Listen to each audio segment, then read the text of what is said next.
Subscription کے button کو دبائیے اور ساتھ بیل آئیکن پر کلک کیجیے تاکہ آپ کو تمام ویڈیو فوراً مل سکیں۔ اس ویڈیو پسند آنے کی صورت میں اسے لائک، کمنٹ اور شیئر کرنا مت بھولیں۔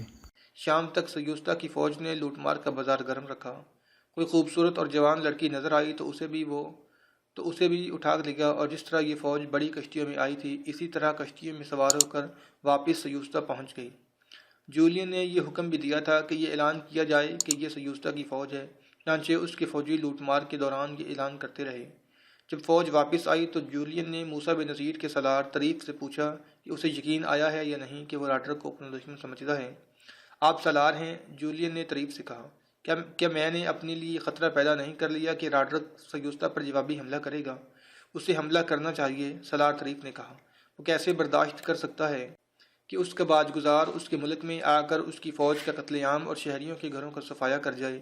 لیکن کاؤنٹ جولین، ہم آپ کو تنہا نہیں چھوڑیں گے۔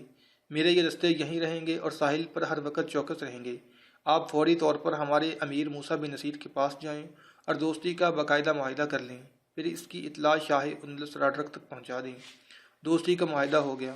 موسیٰ کو یقین تو آ گیا تھا کہ جولین دھوکہ نہیں دے رہا، لیکن وہ اس یقین کو مکمل طور پر پختہ کرنا چاہتا تھا۔ اس نے یہ طریقہ اختیار کیا کہ اندلس کے ساحل سے کچھ دور ایک جزیرے ایگیسی راس کا انتخاب کیا اور اس پر حملے کا پلان بنایا۔ اس نے اپنی فوج کے ساتھ جولین کی فوج کو بھی شامل کر لیا۔ اس مشترکہ فوج کے حملے سے موسیٰ ایک تو یہ دیکھنا چاہتا تھا کہ جولین اور اس کی فوج کس حد تک قابل اعتماد ہے، اور یہ جائزہ بھی لینا تھا کہ اندلس کی فوج لڑنے میں کیسی ہے اور اس کے کمانڈر فن حرب و ضرب میں کیسے ہیں۔ موسیٰ نے اس مشترکہ فوج کی کمان سالار ابو ذر طریف بن مالک المعرفی کو دی۔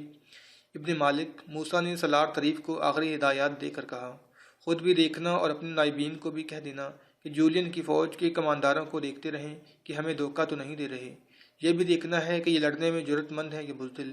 میں ایک بار پھر کہہ رہا ہوں، جولین اپنی فوج کے کمانداروں سے کہہ رہا تھا، مسلمانوں کو یہ کہنے کا موقع نہ دینا کہ جولین کی فوج بزدل ہے، اور کوئی ایسی حرکت نہ کرنا جس سے مسلمانوں کو یہ شک ہو کہ ہم انہیں دھوکہ دے رہے ہیں۔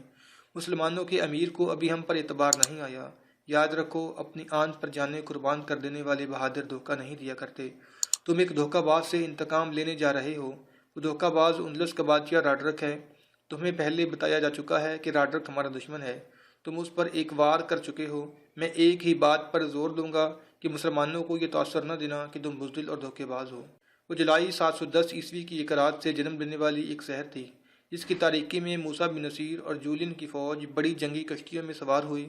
کسی بھی تاریخ میں جولین کی فوج کی تعداد نہیں لکھی۔ مسلمانوں کی فوج کی تعداد 400 پیادے اور 100 گھڑ سوار تھے۔ ایگسی راس بہت بڑا جزیرہ نہیں تھا اور یہ بہت چھوٹا بھی نہیں تھا۔ جاسوسوں کے ذریعے پہلے معلوم کرا لیا گیا تھا کہ وہاں اندلس کی کتنی فوج ہے اور کہاں کہاں ہے۔ کشتیاں ایسے کنارے پر روکی گئیں جہاں درختوں اور ہریالی سے ڈھکی ہوئی بلند ٹیکریاں تھیں۔ ادھر سے جزیرے کی فوج کو نظر نہیں آ سکتا تھا کہ کوئی فوج اتر رہی ہے، لیکن سالار طریف اور جولین کے دستے اپنے آپ کو دشمن سے چھپا نہ سکے۔ یہ کشتیاں جب کھلے سمندر میں جزیرے کی طرف جا رہی تھیں تو جزیرے کے لوگوں کو دور سے نظر آ رہی تھیں۔ کشتیاں کنارے لگیں، ان میں سے گھوڑوں کو اتارا گیا۔ پیدل فوج بھی اتری۔ سوار ابھی گھوڑوں پر سوار نہیں ہوئے تھے اور پیادے ابھی پیش قدمی کی ترتیب میں نہیں آئے تھے کہ ٹیکریوں سے ان پر تیروں کی بچھاڑیں آنے لگیں۔ تیر انداز درختوں کے پیچھے گھنے درختوں کی شاخوں اور پتوں میں ہری بھری جھاڑیوں میں چھپے ہوئے تھے۔ اندلس کے ایک ساحلی علاقے پر جولین کی فوج ایک حملہ کر چکی تھی، اس لیے ساحلی علاقوں اور جزیروں میں فوج چکنی اور تیار رہنے لگی تھی۔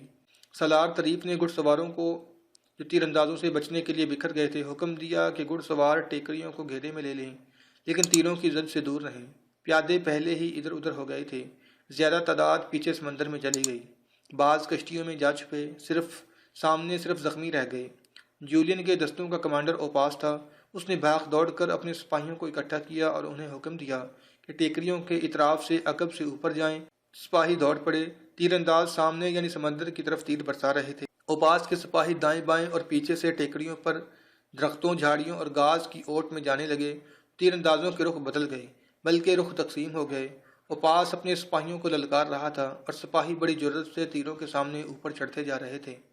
سالار طریف نے اوپاس کے سپاہیوں کی یہ بے خوفی دیکھی تو اس نے اپنے دستے کے تیر اندازوں سے کہا کہ وہ ٹیکریوں کے نیچے جو درخت ہیں ان پر چڑھ جائیں اور دشمن کے تیر اندازوں کو نشانہ بنائیں۔